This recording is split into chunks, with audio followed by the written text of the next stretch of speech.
This is your news source evening bulletin for today, Wednesday, the first day of February in the year 2023. I'm Gordon Mosley reporting, and here's what we're tracking tonight. A fiery protest was launched in Buxton this midday after a canoe operation that saw the arrest of a well-known resident of the community and agents reportedly opening fire during a chase of the suspect. Buxtonians complained that during the canoe operation, agents were shooting indiscriminately, triggering the protest action.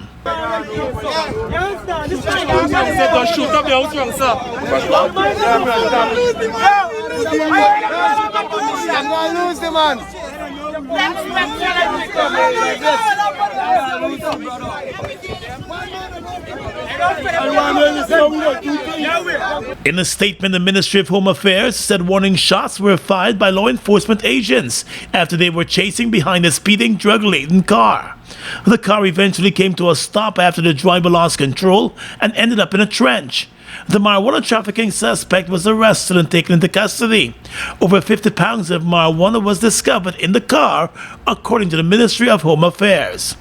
When the protest began, the police responded immediately, but officers kept a safe distance as residents moved old tires and debris onto the roadway and set them afire. A heavy truck that was reportedly being driven through the road blockage was also set ablaze.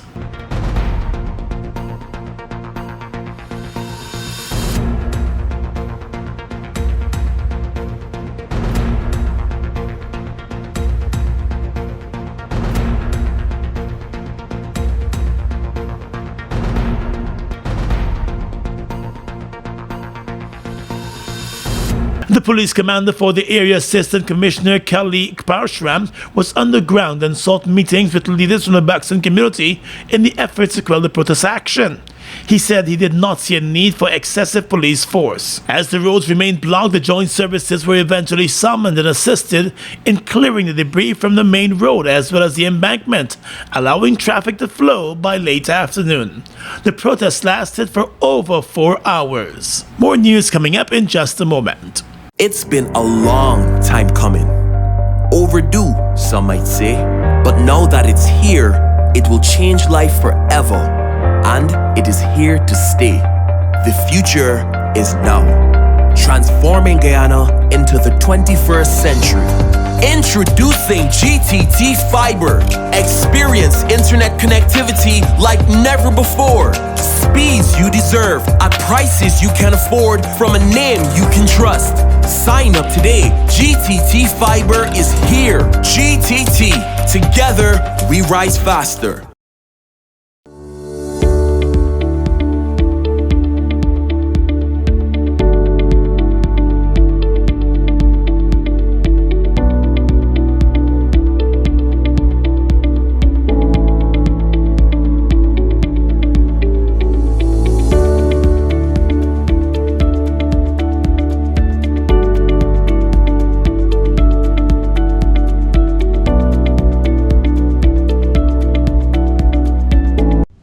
Giftland Office Max, we're all about customer satisfaction. Whether it's clothing and shoes for the ladies, gents, and kids, or for the latest electronics or hardware appliance, we're always thinking of satisfying you, our dear customers. Now you can shop online at www.giftlandofficemax.com or visit us at the Giftland Mall, where we're happy to serve each and every one of you.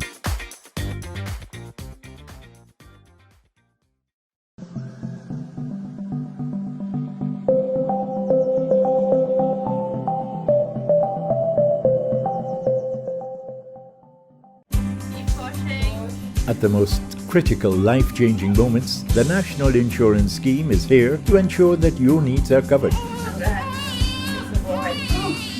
Access reimbursement for medical expenses for various aspects of your medical care. We know that eye care is of utmost importance. Receive assistance with our Spectacle Care voucher. Visiting the dentist? Dental care is also covered under our sickness benefit services. Offset the funeral expenses of a loved one with costs covered by our funeral benefits. National Insurance Scheme. We're there every step of the way. Get in the game with Buster. Win a full gaming setup, Xbox X, gaming chair, gaming speaker and headset, or any of over our 60 weekly prizes like Oculus Quest 2, Mini 2 drone, Nintendo Switch, and many more top gaming prizes. Check below for our details.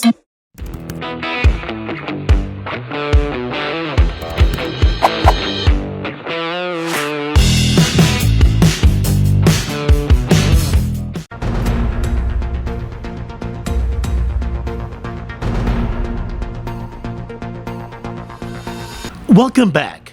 Tears of joy and celebration flowed this morning in the George Walcott Lecture Theatre of the University of Guyana as Guyanese-born British actress Leticia Wright was conferred with an honorary doctorate of letters and the arts by the University of Guyana.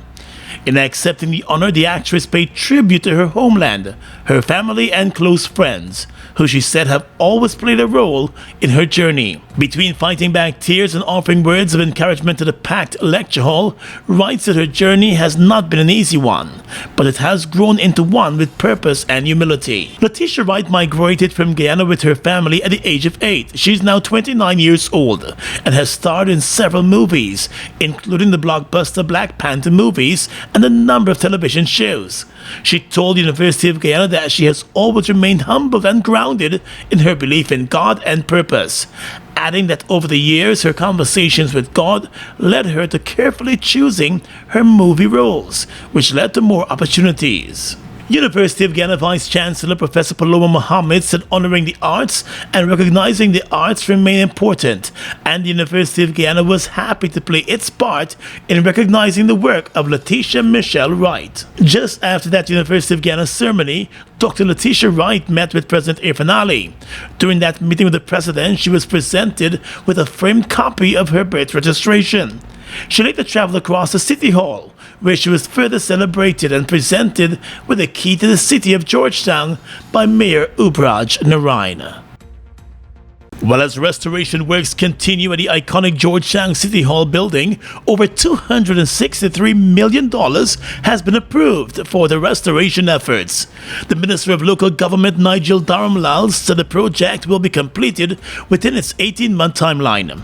The restoration project totals more than $780 million. As the Committee of Supplies of the National Assembly entered its third day of considering the national budget estimates, the local government minister told his colleagues on both sides of the House that the City Hall restoration project is in keeping with the commitment made by the President to restore the historic building, which was left in a dilapidated state for many years. And so, since this contract was signed, Mr. Chairman, we have been steadfastly working. The restoration is quite an intricate exercise. And as we are working, we are finding many other things that need to be fixed as well, or restored. So we will not fast-track this process at the expense or compromise it on the quality of the work.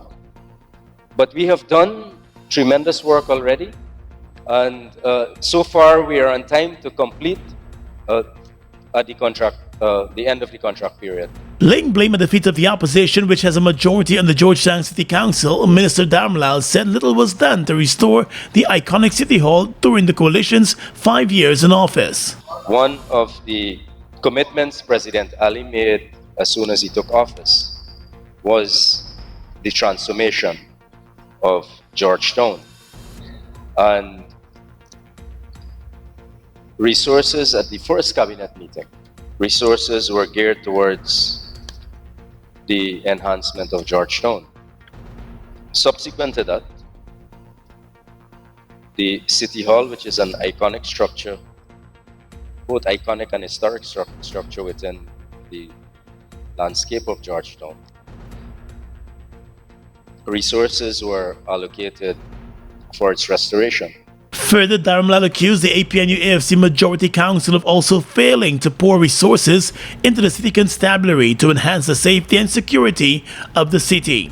The local government minister contended that although the council spends in excess of $2.1 billion a year, it continues to fail to address big issues like waste management. Since the change of government in 2020, City Mayor Ubraj Narayan has accused the Irfan Ali administration of starving the City Council of critical resources, thereby crippling the effective management of the capital city. A number of government departments and agencies owe millions of dollars in taxes to the Georgetown City Council. While the Education Ministry intends to move to rebuild several schools that were destroyed by fire over the last few years, and will also renovate and conduct remedial works on a number of schools in and around the city. As it relates to the St. George's Secondary School, which was gutted by an electrical fire last year, the Education Minister Priya Manak-Chan told the Committee of Supply that the land where the school was located belongs to the St. George's Church. She said while the government has to rebuild the school, it is looking to do so in an environment that will be more conducive for learning.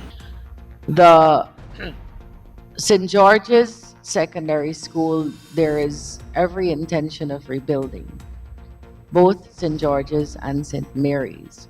Whether we rebuild at the same location is still something we're looking at, because the location might not be ideal and conducive for the kind of education we want to deliver. Manak-Chan said the ministry has not ruled out rebuilding the schools at their old locations. Meanwhile, other schools such as the Good Hope and Yarra Cabra schools are due for completion by mid-2023.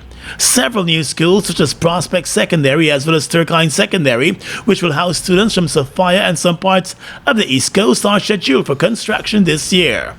In addition, the Minister of Education told the committee that the Education Ministry has initiated a school mapping exercise where it is meeting with parents and teachers to ascertain where additional schools are needed.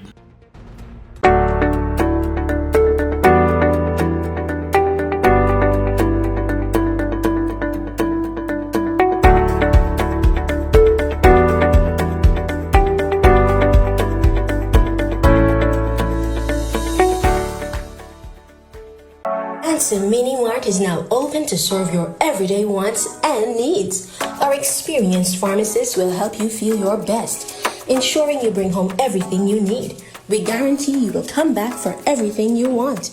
Our team is friendly. Our shelves are stocked and ready.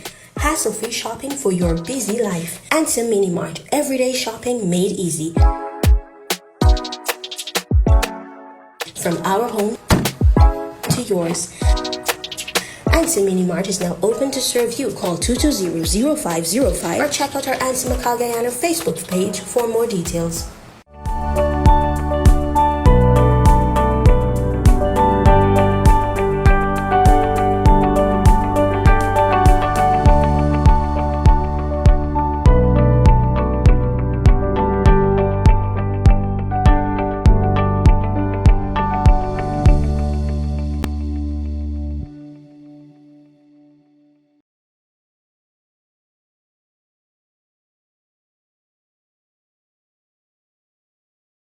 The Transparency International Group believes there is need for a greater level of transparency in Guyana's extractive sector. In its latest corruption index report, the Transparency International Group gives Guyana a score of 40 when it comes to issues of corruption and transparency.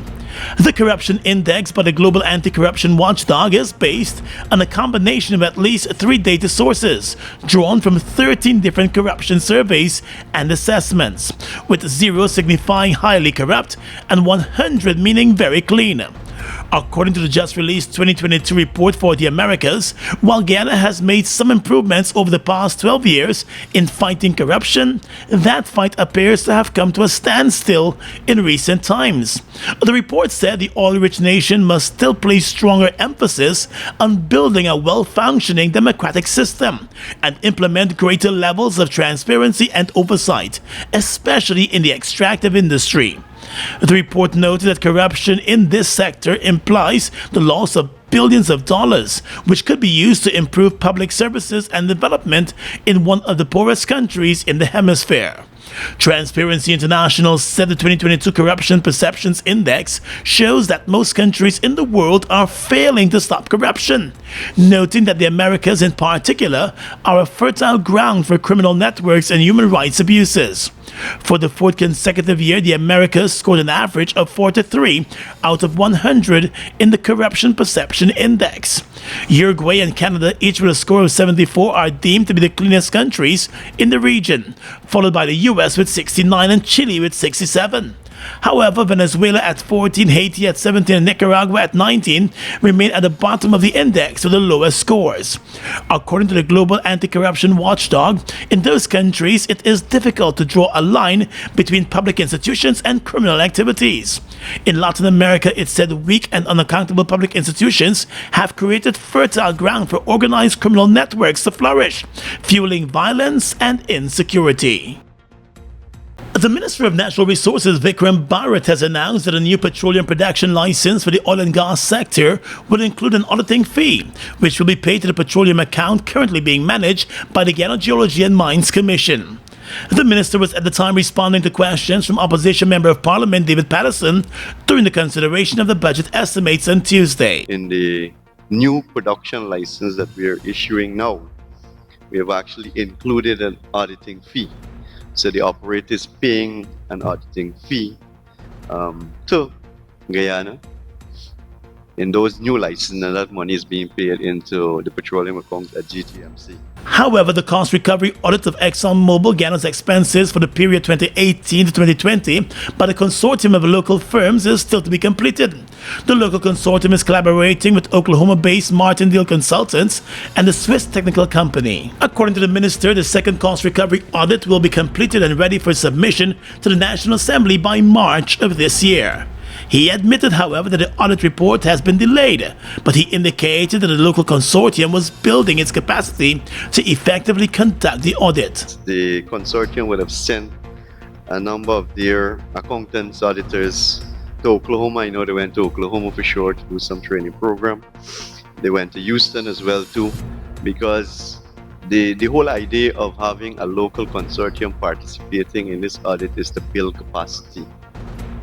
So yes, there's been a slight delay, but it is at the expense of building capacity locally so that we can have this very local consortium and even add more local companies to them. The door is not shut to that, so that they can do the future audits and we can reach a stage where we will not be auditing 2018 and 2019, but we can actually audit 2021 and 2022. In search of more answers, the opposition inquired about the first cost recovery audit for the period of March 2017 to July 2019, which was expected to be reviewed by the Guyana Revenue Authority since November of 2020. In response, the minister told the committee that while the audit was done by the GRA in 2020, there was a need for additional work to be done with the petroleum operators. And they would have found that there was need to go back and to do some further work with the operator, which was done, and a final report has now been submitted and is being reviewed by all the relevant agencies, stakeholders, including the petroleum unit at GRA. So once that is over, we will conclude the forest audit hopefully very soon. With more training, the Natural Resources Ministers of the opinion that in the near future, the local consortium will be able to conduct the audits within the oil and gas sector at a faster rate.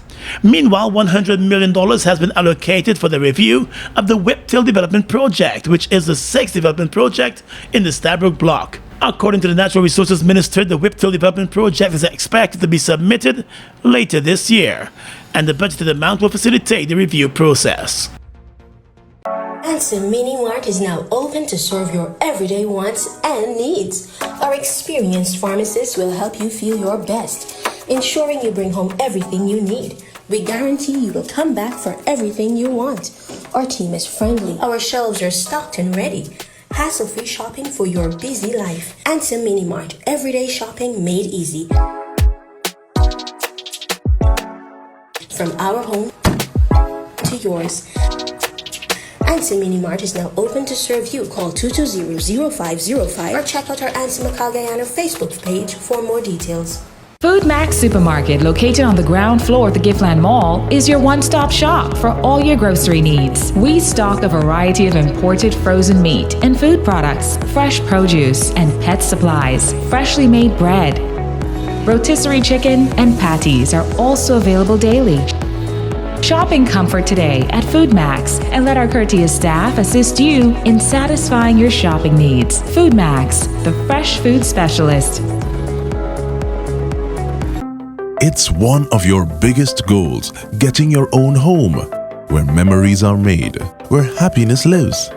You may feel that home ownership or renovation is beyond your reach, but we at Republic want you to know that there's always a way.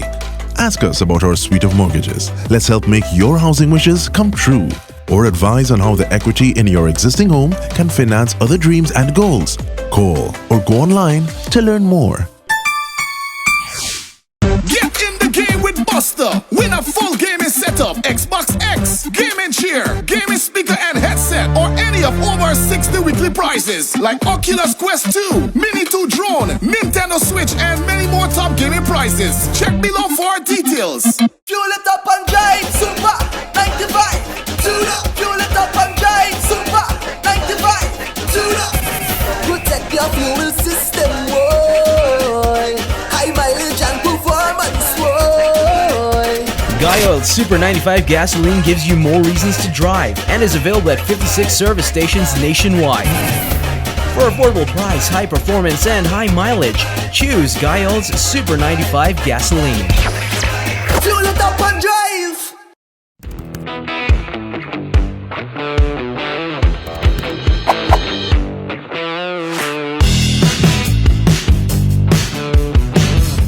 Across the region tonight, the U.S. Justice Department has announced that it has pressed criminal charges against 4 more men over their alleged connection with the assassination of Haitian President Jovenel Moïse.